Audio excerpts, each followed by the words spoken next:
السلام علیکم دوستو، کیسے ہیں آپ سب؟ میں سمینا فیاض ایک بار پھر آپ کے ساتھ میں شروع کر رہی ہوں اللہ کے واسطے بایو میں شفیع قریشی ایپیسوڈ نمبر 24۔ اور شروع کرنے سے پہلے ہمیشہ کی طرح کہوں گی، اگر آپ میرے چینل پر نئے ہیں، اب تک چینل کو سبسکرائب نہیں کیا تو پلیز چینل کو سبسکرائب کر لیں، بیل آئیکن کو ضرور دبا دیں، کمنٹ کر کے ضرور بتائیں کہ ناول آپ کو کیسا لگ رہا ہے، ساتھ ہی اپنے کانٹیکٹس میں شیئر ضرور کریں۔ تو چلیں ہم اس ناول کو آگے سٹارٹ کرتے ہیں۔ چھوڑو مجھے، انادل بری طرح روتی تھی، جس پر شایان نے گھبرا کر فوراً ہی اس کے ہاتھ چھوڑے تھے۔ اپنی آنکھوں کو رگڑتے وہ اب زاروں قطار رو رہی تھی، دل وہ تڑپا تھا۔ کیا چاہتے ہو اب مجھ سے؟ چھوڑ دیا ہے تم نے مجھے، طلاق دے دی ہے تو پھر اب میرا پیچھا چھوڑ دو۔ اس کی آواز میں محض بے بسی تھی۔ میں نے طلاق نہیں دی۔ وہ اس وقت کچھ بھی نہیں سمجھ سکا تھا۔ آخر کیوں بار بار طلاق کا ذکر کر رہی تھی؟ تم نے دی ہے، وہ چیخی تھی۔ میں نے نہیں دی، لہجہ تحمل زدہ تھا۔ جب میں کہہ رہی ہوں کہ تم نے مجھے طلاق دی ہے تو دی ہے، وہ ضد پر اتر آئی تھی، اور جب میں تم سے کہہ رہا ہوں کہ میں نے تمہیں طلاق نہیں دی تو نہیں دی۔ اب کی بار وہ بھی اسی کے انداز میں گویا ہوا تھا۔ میں تمہاری بیوی نہیں ہوں، مزید تب گئی تھی، تم ہو۔ وہ بھی بے بسی کی انتہا پر تھا۔ اللہ جانے وہ پاگل لڑکی یہ سب کیوں بول رہی تھی۔ شایان اب کون سا نیا کھیل کھیل رہے ہو تم نے خود ہی تو مجھے طلاق دی تھی۔ کب؟ شایان کا سر اب صحیح معنوں میں گھوما تھا۔ جب میں نے تمہیں انکار کیا تھا اس کے چند دن بعد۔ آواز ابھی بھی بھررائی ہوئی تھی۔ اچھا، مجھے تو ایسا کچھ بھی یاد نہیں ہے، ہاتھ باندھے اس نے طنزیہ انداز میں کہا تھا۔ تم نے مجھے ڈائیورس پیپرز بھیجے تھے، اب کہہ دو کہ وہ تم نے نہیں بھیجے تھے۔ انادل کا سب سے بڑا شکوہ یہی تو تھا، بھیجے تھے لیکن کیا دیکھا تم نے؟ ابھی اقرار کیا کہ تم نے مجھے طلاق دے دی ہے، اب تم مکر نہیں سکتے۔ میں نے سائن نہیں کیے تھے۔ شایان کے آہستگی سے کہے جملے پر انادل کے سر پر تو جیسے چھت ہی گر گئی تھی۔ تو کیا شایان نے سائن نہیں کیے تھے؟ اس سوچ کے تحت اس کی آنکھیں حیرت سے پھیل گئی تھی۔ کتنی بڑی بیوقوف تھی وہ، اس نے تو اس چیز پر دھیان ہی نہیں دیا تھا، اور اس ایک سال میں اس نے دوبارہ وہ لفافہ کھولنے کی زحمت بھی نہیں کی تھی۔ انادل میں، شایان نے آگے بڑھ کر اس کا ہاتھ تھاما تھا۔ تو اب دے دو۔ شایان کی بات مکمل ہونے سے پہلے ہی اس کی آنکھوں میں آنکھیں ڈالے وہ خود کو مضبوط کر چکی تھی۔ انادل کی طرف بے یقینی سے دیکھے، شایان کی آنکھ سے ایک آنسو گرا تھا۔ تو کیا ایک سال بعد بھی اس کا دل اتنا ہی سخت تھا؟ ایسے کیا دیکھ رہے ہو؟ دو طلاق! اگر اب اس کی زندگی میں سامیہ تھی تو پھر انادل کو اس نکاح میں رکھنے کا کیا جواز بنتا تھا؟ نہیں دے سکتا، وہ نظر جھکا گیا تھا۔ لیکن بے فکر رہو، میں تمہیں قید نہیں رکھوں گا، تمہیں اپنی زندگی اپنے حساب سے گزارنے کا پورا حق ہے۔ تم مجھ سے خلا لے لو۔ دل کرچی کرچی ہوا تھا، وہ اندر سے بالکل ٹوٹ چکا تھا۔ ٹھیک ہے، فوراً مان گئی تھی۔ کیا مجھے تمہارے در سے معافی نہیں مل سکتی؟ شایان نے ایک آواز سے کہا تھا۔ نہیں، ایک لفظی جواب آیا تھا۔ لیکن میں تو آج تم سے معافی لیے بغیر نہیں جاؤں گا۔ زبردستی ہے، لہجہ مسخرانہ تھا۔ نہیں، التجا ہے۔ الفاظ بہت مشکل سے ادا ہو پا رہے تھے۔ تڑپ رہا ہوں تمہاری معافی کے لیے، مجھے سکون میسر نہیں ہے، پلیز معاف کر دو۔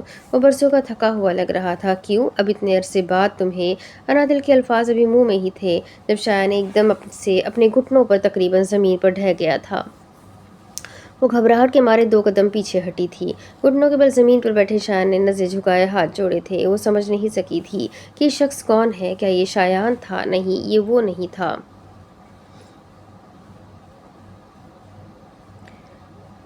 اللہ کے واسطے مجھے معاف کر دو۔ یہ الفاظ کسی ہتھوڑی کی طرح انادل کے کانوں میں بجے تھے۔ اس کے قدم ایک دم ہی لڑکھڑائے تھے۔ وہ گرتے گرتے بچی تھی۔ وقت نے پلٹا کھایا تھا۔ گھڑی کا چکر مکمل ہوا تھا۔ زندگی ان دونوں کو کہاں سے کہاں لے آئی تھی۔ وہ اس سے معافی مانگ رہا تھا، مگر کس کے واسطے؟ اللہ کے واسطے؟ انادل نے نکاح کے وقت ہی عہد کیا تھا کہ وہ اسے گھٹنوں پر لے آئے گی، اور آج وہ اسے گھٹنوں پر لے ہی آئی تھی۔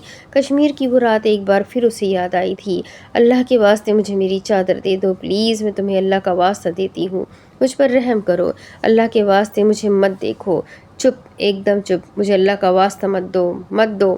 وہ خاموش آنسو بہا رہی تھی۔ یہ سچ تھا، کوئی خواب یا وہم؟ تمہیں تو اللہ سے بہت محبت ہے نا، مجھے اس کے واسطے معاف کر دو۔ وہ ہاتھ جوڑے گڑ گڑا رہا تھا۔ انادل نے اپنی آنکھیں سختی سے میچی تھی۔ اللہ کے واسطے میں نے تمہیں معاف کیا شایان نے چونک کر نظریں اٹھائی تھی۔ وہ روتا ہوا شکر کی کیفیت میں اٹھا تھا۔ تم سچ کہہ رہی ہو نا؟ انادل کو شانوں سے تھامے شایان نے جیسے یقین کرنا چاہا تھا۔ ہاں، مگر اب چلے جاؤ میری زندگی سے، اور پلٹ کر مت آنا۔ وہ سنگ دلی کی انتہا پر تھی۔ تم فکر مت کرو، میں تم سے بہت دور چلا جاؤں گا۔ اب تمہیں میری وجہ سے مزید اذیت کا سامنا نہیں کرنا پڑے گا۔ رونے کی وجہ سے اس کی آنکھیں سرخ ہو چکی تھی۔ ٹھیک ہے، کیا میں ایک بار تمہیں دیکھ سکتا ہوں؟ لہجہ التجائی تھا۔ نہیں، توقع کے مطابق جواب پر وہ ہنس دیا تھا۔ وہ دشمن جاں اسے اپنا چہرہ دکھانے کی روادار بھی نہیں تھی۔ تمہیں پتہ ہے نادل، جس دن میں نے تمہیں ڈائیورس پیپرز بھیجے تھے نا، اس دن میں نے 4 وائس نوٹ ریکارڈ کیے تھے۔ 3 تو میں نے تمہیں سینڈ کر دیے تھے، مگر آخری وہ میں چاہ کر بھی سینڈ نہیں کر سکا تھا۔ انادل نے حیرت سے شایان کی طرف دیکھا تھا۔ کون سے وائس نوٹس؟ اسے تو ایسا کچھ بھی یاد نہیں تھا۔ وہی وائس نوٹس جس میں میں نے تم سے معافی مانگی تھی۔ لیکن دیکھو، شاید میں اتنا برا ہوں کہ 1 سال گزرنے کے بعد بھی تم نے مجھے معاف نہیں کیا۔ شاید یہ شکوہ تھا۔ تم نے مجھ سے کوئی معافی نہیں مانگی شایان۔ مجھے نہیں پتا تم نے کن وائس نوٹس کی بات کر رہے ہو۔ انادل کو ہمیشہ سے شایان سے یہی شکایت رہی تھی کہ وہ بس ایک بار اسے کہہ دے کہ اس نے جو کیا وہ غلط تھا اور وہ اپنے کیے پر شرمندہ ہے۔ ٹھیک ہے، اس بات کو جانے دیتے ہیں۔ وہ سمجھ چکا تھا کہ انادل نے اس کے میسیجز اور وائس نوٹس نہیں کھولے ہوں گے، جبکہ انادل گہری سوچ میں پڑ گئی تھی۔ اسے آج بھی وہ دن بہت اچھی طرح یاد تھا۔ اس دن شایان کی اتنی ساری مسڈ کالز اور میسیجز دیکھ وہ سخت جھنجھلا گئی تھی۔ اس سے پہلے کہ وہ اس کے میسیجز کھولتی، ان کے گھر کی ملازمہ نے اس کے کمرے کا دروازہ ناک کیا تھا۔ یہ کتاب کس نے بھیجی ہے؟ ایک چھوٹے سے ہینڈ بیگ میں سے کتاب نکالے وہ اسے الٹ پلٹ کر دیکھ رہی تھی۔ چند صفحے پلٹنے کے بعد ایک صفحے کے ساتھ ایک لفافہ چسپا تھا۔ انادل نے اس لفافے کو کھولا تھا۔ لفافے میں نکاح نامہ دیکھ اس کی حیرت میں مزید اضافہ ہوا تھا۔ وہاں کچھ اور بھی تھا، ڈائیورس پیپرز۔ دھڑکتے دل کے ساتھ اس نے فوراً ہی لفافہ بند کیے تکیے کے نیچے چھپایا تھا۔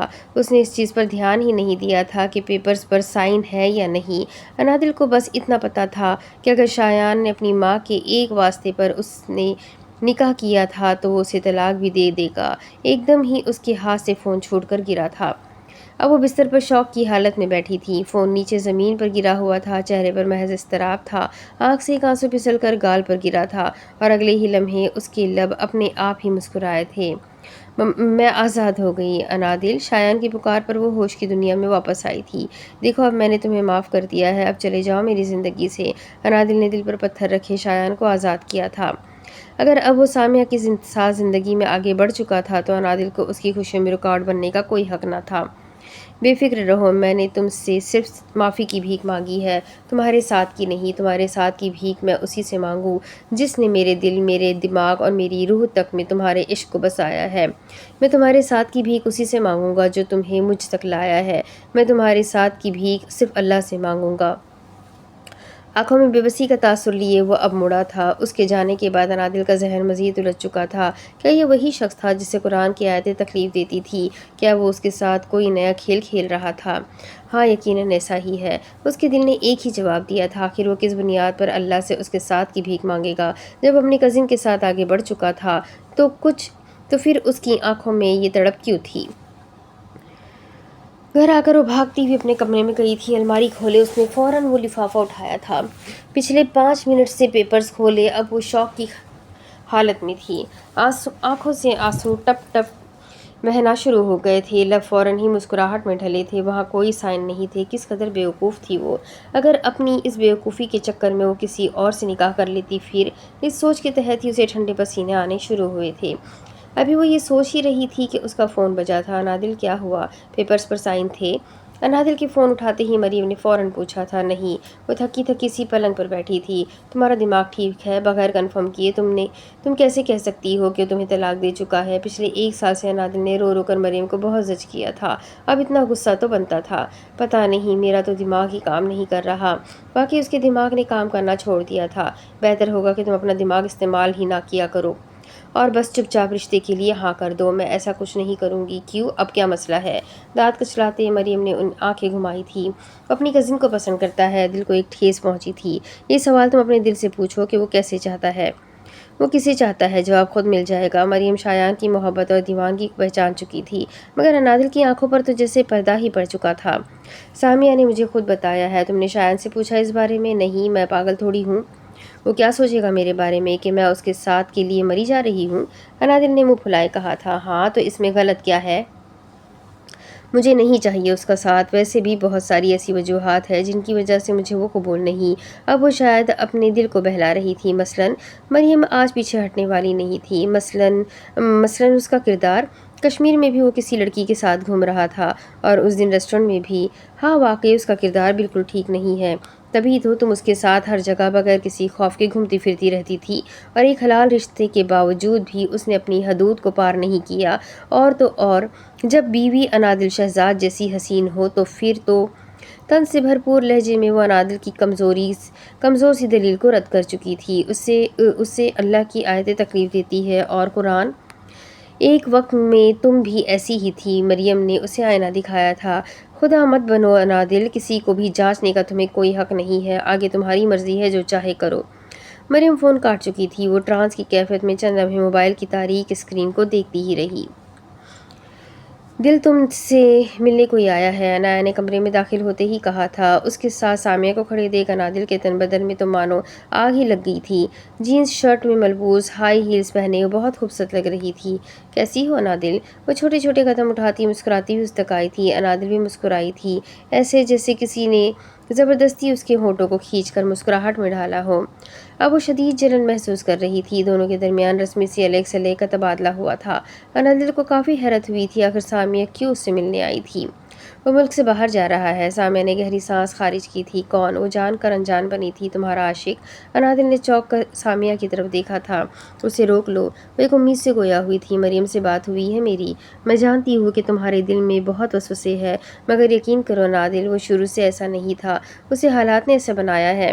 وہ تو ہمیشہ سے صوم صلات کا پابند تھا، بلکہ تہجد گزار۔ اس کی آواز بہت خوبصورت ہے انادل، وہ جب قرآن پڑھتا ہے نا تو سب پر ایک سحر طاری ہو جاتا ہے، لیکن کہتے ہیں نا کہ انسان تو ہوتا ہی خطا کا پتلا ہے۔ شایان سے بھی غلطی ہوئی تھی، وہ غافل نہیں ہو گیا تھا، مگر اب وہ واپس لوٹ آیا ہے۔ انادل کو ایسا لگا جیسے کسی نے اس کے قدموں تلے زمین ہی کھینچ لی ہو۔ آج اس پر کون سا انکشاف ہوا تھا؟ شایان اور صوم صلات کا پابند؟ دل کی عجیب کیفیت تھی، مانو جیسے ابھی اچھل کر باہر آ جائے گا۔ تم یہ سب مجھے کیوں بتا رہی ہو؟ اب تو تم دونوں ایک دوسرے سے محبت کرتے ہو نا، تو پھر؟ اس کی آواز میں گھلتی نمی کو سامیہ بہت اچھی طرح محسوس کر سکتی تھی۔ میرے ڈیڈ اور انکل شاہ نواز کا جنس ہے، اور تم ٹھیک کہہ رہی ہو، ہم دونوں ایک دوسرے سے محبت کرتے ہیں، مگر بہن بھائی کی حیثیت سے۔ شایان میرا رضائی بھائی ہے۔ انادل کی مانو سانس ہی رک گئی تھی۔ جھوٹ کہا تھا میں نے تم سے، دیکھنا چاہتی تھی کہ کیا تم بھی اس سے اتنی ہی محبت کرتی ہو جتنی وہ۔ سامیہ مدھم سا مسکرائی تھی۔ روک لو اسے، سامیہ نے اس کے ہاتھ پر دباؤ ڈالے کہا تھا۔ وہ پھوٹ پھوٹ کر روتی سامیہ کے گلے لگی تھی۔ تم مجھے یہاں پر کیوں لائی ہو؟ سامیہ زبردستی اسے اس فارم ہاؤس پر لائی تھی جہاں انادل اور شایان اکثر ملتے رہتے تھے۔ پچھلے 1 سال سے شایان نے کبھی بھولے سے بھی اس جگہ کا رخ نہیں کیا تھا، بلکہ ہر اس جگہ کا جہاں انادل اور شایان ملتے تھے۔ چلو تو وہ اسے کھینچتی ہوئی ٹیرس تک لائی تھی، پر تم سامنے موجود شخصیت کو دیکھ ایک دم ہی اس کی زبان کو بریک لگی تھی۔ سفید رنگ کے نفیس سے سوٹ میں ملبوس، دوپٹے کو گلے میں مفلر کی صورت میں ڈالے، ادکھری زلفیں جو کہ تیز ہوا چلنے کی وجہ سے بار بار اس کے چہرے کو چھپا رہی تھی۔ اپنے دودیا ملائم ہاتھ سے وہ بار بار اپنی زلفوں کو چہرے سے ہٹاتی، اب چھوٹے چھوٹے قدم اٹھاتی اس تک آ رہی تھی۔ اسے یہاں چھوڑے سامیہ فوراً نیچے گئی تھی۔ شایان کی دھڑکنیں اتھل پتھل ہوئی تھی، دل زور و شور سے اسے بغاوت پر اکسا رہا تھا۔ وہ اسے چھونا چاہتا تھا، یا پھر شاید چھو کر یقین کرنا چاہتا تھا کہ وہ واقعی یہاں موجود ہے، یا پھر یہ کوئی خواب ہے۔ ملک سے باہر جا رہے ہو؟ اس کے قریب آتے چند انچ کا فاصلہ رکھے وہ مسکرائی تھی۔ اسے اپنے اتنے قریب دیکھتے شایان کو اب سانس مشکل ہی آئی تھی۔ ہاں، لیکن تم یہاں؟ ہاں، میں یہاں۔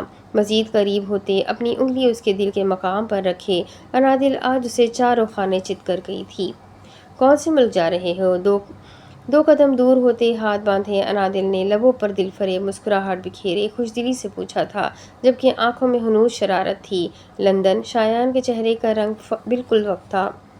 کب کی فلائٹ ہے؟ آنکھوں کو معصومیت سے گھمائے ایک اور سوال پوچھا گیا تھا۔ آج رات کی۔ انادل یہاں کیوں آئی تھی، اور ان سب سوالات کا مقصد؟ انادل نے سمجھتے ہوئے اس بات میں سر ہلایا تھا، لیکن تم چٹاخ۔ معمول کے مطابق آج شایان کو پھر اپنی متاع جان کا محبت بھرا تماچا پڑا تھا۔ وہ بیچارہ ابھی شوق کی کیفیت میں ہی تھا کہ انادل نے ایک دم ہی غصے سے آگے بڑھ کر اس کا گریبان پکڑا تھا۔ کیوں؟ وہاں تمہاری بیوی رہتی ہے یا بچے، جن کے پاس جانے کے لیے تم اتنے بے تاب ہو رہے ہو؟ انادل کیا میں؟ جب تمہاری بیوی پاکستان میں ہے تو تم لندن کیا کرنے جا رہے ہو؟ بولو۔ وہ رو دی تھی۔ دل۔ شایان نے اس کی آنکھ سے گرتے موتیوں کو اپنی انگلیوں کے پوروں سے چنا تھا۔ پلیز مت رو، اس کے چہرے کو اپنے ہاتھوں کے پیالے میں بھرتے شایان نے التجا کی تھی۔ تمہیں کیا فرق پڑتا ہے، تم تو جا رہے ہو نا مجھے چھوڑ کر۔ اس کی گہری آنکھوں میں دیکھے اس نے معصومی سے شکوہ کیا تھا۔ تم نے خود ہی تو کہا تھا کہ چلے جاؤ۔ میں نے کہا اور تم نے مان لیا۔ اسے پیچھے کی طرف ڈھکیلتے وہ اب شکوے پر شکوہ کر رہی تھی۔ ایسے نہیں جا سکتے تم، ان پر سائن کرو۔ سامنے بڑے پیپرز کو ہاتھ میں پکڑے اس نے شایان کی طرف بڑھائے تھے، جس پر وہ بے بسی سے اس کی طرف دیکھنے لگا۔ ساری امیدیں، سارے خواب جس سے چکنا چور ہوئے تھے۔ میں نہیں کروں گا، میں نہیں دے سکتا تمہیں طلاق۔ شایان کی آواز بھرا گئی تھی، جبکہ اس کی بات سن کر انادل کے لبوں پر ہلکا سا تبسم لہرایا تھا۔ سائن تو تمہیں کرنے پڑیں گے، اپنی مسکراہٹ چھپائے اب اس نے سنجیدگی سے کہا تھا، جس پر اس بیچارے نے بے بسی سے نفی میں سر ہلایا تھا۔ تو تم سائن نہیں کرو گے؟ اپنے دونوں ہاتھ کمر پر رکھے انادل نے اسے گھورا تھا۔ تم جو سزا دو گی مجھے منظور ہے، مگر یہ مجھ سے نہیں ہوگا۔ اس کا ہاتھ تھامے نظریں جھکائے شایان نے ایک آواز سے کہا تھا، کوئی بھی سزا؟ ایک آئیبرو ریز کرتے انادل نے جیسے یقین کرنا چاہا تھا، ہاں کوئی بھی۔ ٹھیک ہے کہتے ساتھ ہی وہ اس کے قریب آئی تھی۔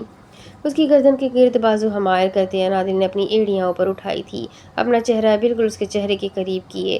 وہ شایان کو شدید صدمے میں مبتلا کر گئی تھی۔ میں نے بہت سوچا، پھر مجھے احساس ہوا کہ تم جیسا شخص واقعی معافی کے قابل نہیں ہے۔ تم صرف سزا کے مستحق ہو شایان، اسی لیے میں انادل شہزاد۔ وہ کہتے کہتے رکی تھی، میں انادل شایان آج تمہیں عمر قید کی سزا سناتی ہوں۔ شایان کی ہارٹ بیٹ ایک دم ہی تیز ہوئی تھی۔ اس نے بے یقینی سے انادل کی جھیل نما آنکھوں میں دیکھا تھا۔ مطلب یہ جاہل انسان، بارات وقت پر لے آنا، اگر تم نے 1 منٹ بھی لیٹ ہوئے نا تو میں تمہاری ٹانگیں توڑ دوں گی۔ گردن کے گرد سے اپنے بازو نکالتے اس کے گریبان پکڑتے اب وہ اس کے سینے پر سر رکھے روتی تھی، اور شایان تو اس قابل بھی نہیں رہا تھا کہ وہ اس کے گرد حصار قائم کر سکے۔ کیا یہ کوئی خواب ہے؟ وہ بڑبڑایا تھا۔ یقین کرنا واقعی بہت مشکل تھا۔ ایک دم ہی ماتھے پر ابھری ننھی ننھی شکنوں کے ساتھ انادل نے اپنا سر اس کے سینے پر سے اٹھایا تھا اور اپنے جوتے کی چھوٹی سی ہیل کی نوک شایان کے جوتے کے اوپر بہت زور سے ماری تھی۔ وہ کرا اٹھا تھا۔ اب آیا یقین؟ آنسو صاف کرتے اس نے سی کرتے غصے سے کہا تھا۔ ہاں آ گیا، کراتے ہوئے اب وہ ایک کرسی پر بیٹھا تھا۔ انادل نے عین اس کے پیر کے انگوٹھے کے اوپر حملہ کیا تھا، اور حملہ بھی بہت شدید تھا۔ چلو ٹھیک ہے اب میں چلتی ہوں۔ ہاتھ جھاڑے ابھی وہ مڑی ہی تھی کہ شایان نے فوراً اس کا ہاتھ تھاما تھا۔ میں چھوڑ دیتا ہوں۔ کھڑے ہوتے اس نے بہت محبت سے آفر کی تھی، زیادہ فری مت ہو، میں سامیہ کے ساتھ جاؤں گی۔ اپنا ہاتھ چھڑواتی ایک ادا سے اسے پرے ڈھکیلتی وہ جا چکی تھی۔ شایان نے فلک شگاف کا کہا لگایا نفی میں سر ہلایا تھا۔ شکر کی کیفیت میں اس نے آسمان کی جانب دیکھا تھا۔ اگر کوئی کسی کا دل دکھائے تو کیا اللہ کے در سے معافی مل جاتی ہے؟ ابھی اسے مسجد گئے نماز پڑھے چند دن ہی ہوئے تھے جب اس نے ایک دن امام مسجد سے ہمت کر کے پوچھ ہی لیا تھا۔ ہاں بالکل، اگر وہ شخص معاف کر دے تو۔ وہ نظریں جھکا گیا تھا۔ اگر کوئی کسی کو شرک پر مجبور کرے اور اپنے گناہ پر شرمندہ ہو تو کیا اللہ معاف کر دیتا ہے؟ اس کے دل پر ایک بہت بڑا بوجھ تھا۔ یہ بہت بڑا گناہ ہے، لیکن توبہ کے دروازے ہمیشہ کھلے رہتے ہیں، معافی مل سکتی ہے، لیکن شرط ایک ہی ہے کہ اس شخص معاف کر دے، کیونکہ حقوق اللہ تو پھر بھی معاف ہو جاتے ہیں، مگر حقوق العباد وہ اتنی آسانی سے معاف نہیں ہوتے۔ گہری سانس خارج کرتے مسکراتے اب شایان نے اپنی آنکھیں کھولی تھی۔ سامنے پڑی فائل کو دیکھے اس نے حیرانگی سے اسے کھولا تھا۔ یہ نہیں سدھر سکتی، وہ دل کھول کر ہنسا تھا۔ شادی کی تیاریاں پورے زور و شور پر تھی۔ ان دونوں کی شادی بہت جلدی میں ہو رہی تھی۔ جب وجہ شایان کا بے حد اصرار تھا، اسے کسی بھی طرح جلد از جلد انادل اپنی زندگی اور گھر میں چاہیے تھی، اس سے پہلے کہ ان محترمہ کا موڈ ہی بدل جائے۔ اس قدر جلد بازی پر اشفاق صاحب کا ماتھا ٹھٹکا تھا، مگر انابیہ نے اپنی سمجھ بوجھ سے انہیں راضی کر ہی لیا تھا۔ اتنی مشکل سے تو انادل راضی ہوئی تھی، اور اب کہیں مزید تاخیر پر وہ مہارانی انکار ہی نہ کرتے۔ انادل اپنے کمرے میں مایو بیٹھی تھی جب انابیہ کمرے میں داخل ہوئی تھی۔ دل، اب تمہاری شادی ہونے والی ہے، ہماری ماں نہیں ہے، اس لیے بڑی بہن ہونے کی حیثیت سے میں تمہیں کچھ سمجھانا چاہتی ہوں۔ بہت محبت سے اس کے پاس بیٹھے انابیہ گویا ہوئی تھی۔ اسلام کو مجھ سے زیادہ تم سمجھتی ہو انادل، تمہیں پتہ ہے نا کہ اسلام میں شوہر کے کیا حقوق ہوتے ہیں؟ اپنے سسرال والوں اور شوہر کی عزت کرنا، انہیں مان دینا اور پورے خلوص کے ساتھ اپنے گھر کو بسانا۔ ایک بڑی بہن ہونے کی حیثیت سے وہ اسے اب مختلف نصیحتیں کر رہی تھی، جبکہ انادل کے گلے میں اب گلٹی ابھری تھی۔ آج تک جو سلوک اس نے شایان کے ساتھ روا رکھا تھا اگر وہ انابیہ کو پتہ چل جاتا تو وہ تو صدمے سے بے ہوش ہی ہو جاتی۔ آدھے گھنٹے کے لیکچر کے بعد انابیہ کمرے سے جا چکی تھی، جبکہ انادل کو تو آج شوہر کے حقوق والی ساری آیتیں اور حدیثیں یاد آئی تھی، اور ایک حدیث تو اسے شدت سے یاد آئی تھی جس میں فرمایا گیا تھا کہ اللہ کے بعد اگر عورت کو کسی کو سجدہ کرنے کی اجازت ہوتی تو وہ شوہر ہوتا۔ رات 11 بجے وہ اپنے کمرے میں ادھر سے ادھر ٹہل رہی تھی، پھر بمشکل اس نے فون اٹھایا تھا۔ اگر جنت چاہیے انادل تو اپنی انا کی قربانی تو دینی ہی پڑے گی۔ انادل نے اپنی انا کو پیروں تلے رونتے شایان کو کال ملائی تھی، ارادہ اس سے معافی مانگنے کا تھا۔ وہ ابھی بھی بستر پر سونے کے لیے لیٹا تھا کہ اس کا فون بجا تھا۔ انادل کی کال دیکھ شایان خوشی اور حیرت کے ملے جلے تاثرات لیے اٹھ کر بیٹھا تھا۔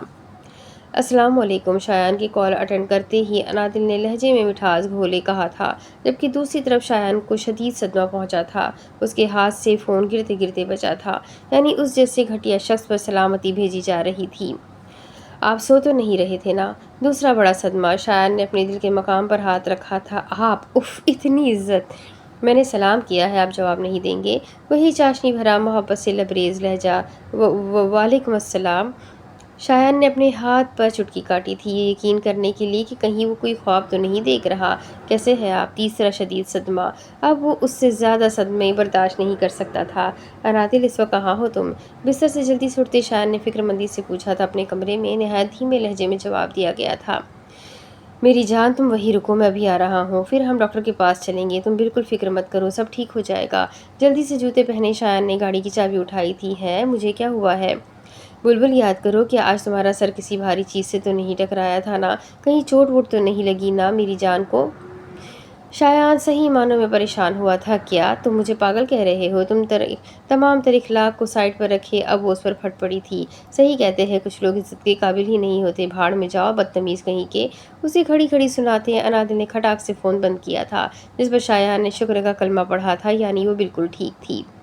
سمجھتا کیا ہے خود کو؟ مجھے پاگل کہہ رہا ہے؟ غصے سے اس کے گال اور ناک دونوں لال ہو چکے تھے۔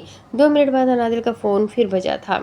اب آیا نا اونٹ پہاڑ کے نیچے؟ اب یقیناً معافی مانگنے کے لیے اس نے فون کیا ہوگا۔ اب وہ اسے اچھے خاصے نخرے دکھانے کا ارادہ رکھتی تھی۔ جان، وہ میں نے یہ یاد دلانے کے لیے فون کیا تھا کہ جاہل اور فضول کہنا تو تم بھول ہی گئی۔ پلیز کہہ دو ورنہ ٹھیک سے نیند نہیں آئے گی۔ لب دبائے اب اسے زج کر رہا تھا۔ پاگل، جاہل، بدتمیز، گھٹیا، فضول انسان، بھاڑ میں جاؤ۔ پھولے ہوئے گالوں کے ساتھ اسے سلواتیں سنائے انادل نے اسے بلاک کیا تھا۔ وہ سرشاری سے مسکراتا بستر پر ڈھہ گیا تھا۔ اب اسے سکون کی نیند آنی تھی۔ اب اس کے آگے کی کہانی میں آپ کو اگلی ویڈیو میں سناتی ہوں کہ آگے کیا ہوگا۔ اس ناول کا سیزن 2 بھی ہے، تو اس کے بعد ہم سیزن 2 بھی شروع کریں گے، اور سیزن 2 کے بعد ہی کوئی نیا ناول سٹارٹ ہوگا۔ تو چلے ملتے ہیں اگلے ویڈیو میں، تب تک کے لیے اپنا خوب سارا خیال رکھیں، مجھے بھی دعا میں یاد رکھیں۔ اللہ حافظ۔